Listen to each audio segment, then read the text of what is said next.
ธุเด้ออันว่ากายานี้ให้มีแต่ความสุขสัพพทุกแนวใดให้หลีกหนีไกลเว้น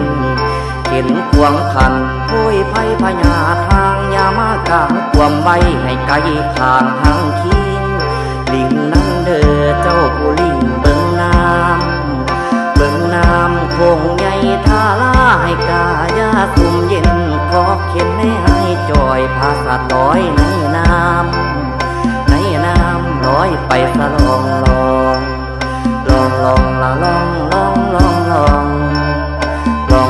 ละลองอย่าได้มีขัดของขาข้างวางใด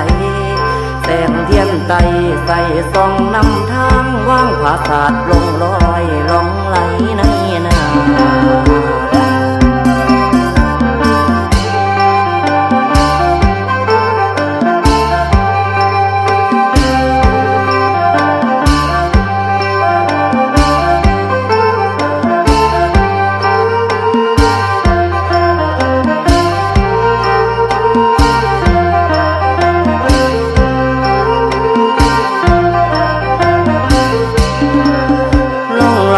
น้ำโค้งกว้างใหญ่